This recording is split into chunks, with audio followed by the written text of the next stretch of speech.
Hello and welcome to Meditech Training College. My name is Leanne Mallett and I'm the RTO Manager. And this video is a short demonstration to welcome you to the Recognition of Prior Learning, also known as RPL course that we offer, for the Certificate 3 in Individual Support. We've been fortunate enough to partner with the Human Skills Services Organisation, and this is a leading national organisation that supports the workforce development of the healthcare sector. They have provided us with some fantastic RPL resources. RPL is the acronym for Recognition of Prior Learning. What is RPL? It's really just another assessment process. So instead of doing the traditional classroom assessments of your knowledge, skills, case studies and assignments, RPL is a different pathway, and we use your existing level of knowledge and skills against a range of industry standards, against the units of competence that are in the course. So it can be easier for people to do RPL if they have a lot of experience and if they have a lot of evidence to support that experience. The units that are included, each unit is a workplace task, and there's 15 units of competency in the Certificate 3. They've broken down into clusters for the RPL pathway, and Cluster 1 starts with your, working legally and ethically, your infection control and your WHS units. Cluster 2, we move into more of the personal support and personal care skills that you have, supporting independence and well-being, communicating well with your clients and in the sector, and working with diverse people. The Recognise Healthy Body Systems unit stands alone. It's actually not in a cluster, it's just on its own, and that unit is about the general knowledge of healthy body systems. And then you move into Cluster 3, where more complex skills are covered as we progress. So this is providing individualised support using those individual support plans, and then implementing fall prevention strategies and facilitating the empowerment of older people. So these are all workplace tasks that you are doing in your role as a support worker and have been doing for some time. So it's not a case of you needing to go to the classroom to learn it, you're doing it on the job, and we're going to recognise those skills and knowledge that you've obtained on the job by putting you through the RPL pathway. We're recognising your prior learning, okay? Cluster 4, you have to choose 2 electives from this list, so you can choose any of those 4 electives listed depending on your skills and experience. That will be a conversation that you'll have with your assessor, but you only have to do 2 of those. So how does RPL work? Now what we do first, we speak to your employer first, and from them we obtain a lot of documentation that they would have on file for you. Then that would include your job description, your employment contract, the policies and procedures that you work under, and also any other training records they may have or any other professional development records they may have on file. Additionally, we'll ask your supervisor for a third-party report and have a conversation with them. This may also include any progress notes that you have in the system or any emails that you've sent to and from your supervisor or any other stakeholders. We do that. You don't have to worry about any of that. But at step 2, this is where you come in. So this is where we will observe you carrying out tasks related to your work role. So it may be a case of you showing the assessor specific techniques, how you follow workplace procedures. This might be done in the workplace, observing you. It might be a challenge test, like an oral conversation, or it might be, workplace observation. So your assessor will let you know what needs to happen there. Challenge test, don't worry, it's not a test, and you'll be well prepared to undertake those processes and that step where you have to show your skills and knowledge. So we won't be putting you on the spot, don't worry about that. And step 3 finally is where we will have a conversation with you, a competency conversation. We'll ask you oral questions. Again, it won't be a test.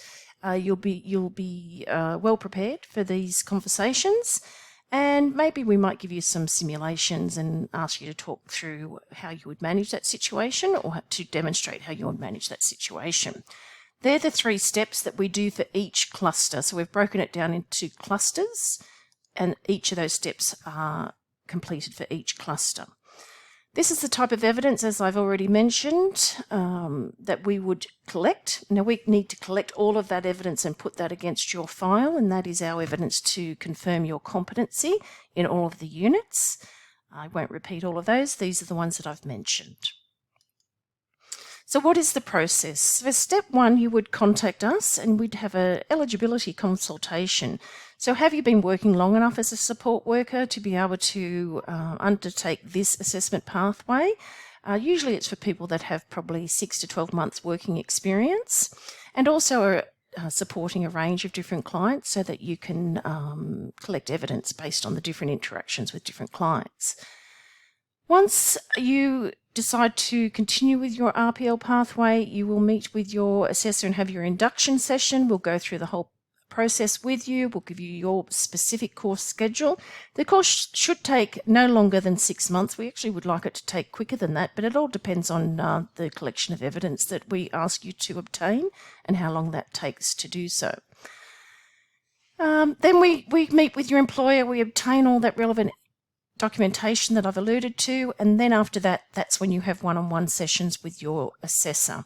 And what will happen is they will give you a cluster guide for each cluster. It will explain very clearly what type of evidence you need to go off and collect. It will explain very clearly about any challenge tests that you need to do, any oral questioning, or any workplace observation. So this is between you and the assessor, and it may involve coordinating with the community coordinator and getting client approval for the assessor to come out with you to the workplace to observe you supporting clients in the workplace. And so once you've got all the evidence for cluster 1 and the trainer is confident that you are competent in the cluster 1 units of competency, they sign you off and you move on to cluster 2 and the process starts again. And you keep doing that through all the clusters. Recognise Healthy Body Systems is on its own, and then cluster 3, and then you choose your 2 electives. So we really need you to stay engaged with your assessor. They will set up a regular meeting. It might be weekly, it might be fortnightly, it can be face-to-face, or it can be online at a mutually suitable time, just to keep you progressing. And an added bonus, because you're a student with the Meditech Training College, we invite you to join our community of practice for support workers. A community of practice focuses on sharing best practices and creating new knowledge to advance the domain of professional practice, such as support worker. Your interaction is an ongoing basis, an important part of this. You can be a silent observer. You don't need to be an active participator, but we do encourage you to join it, and you can then have a look at the conversations taking place in our online learning community.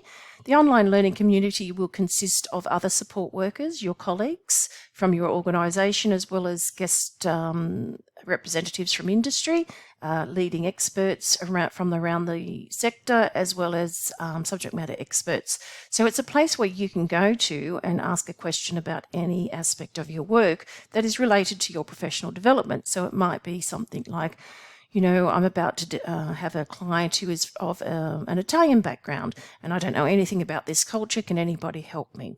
And so your trainer and assessors will be involved in that community. And so things like that, you can come and say, I need to find information on hoisting, or I need to find information on personal care. Can you send me anything that you've got? I'm doing it for the first time. Or maybe, you know, you might make some inquiries about some courses that you want to undertake. We will also invite you to ongoing webinars that the organisation is holding, and you'll also have access to a lot of free training material. So it's really something that is worthwhile for you to join. It is a Facebook group, but it is closed, it's private, so nobody else can participate unless they are invited to join our community of practice for support workers. So we hope you can join us there. And lastly, your success is our success. So this QR code, if you put your phone up on the screen, it will open up an opportunity to organise a one-on-one online session with one of our team members to answer any questions you have. So we wish you well on your RPL journey, and we look forward to seeing you at the graduation. Bye now.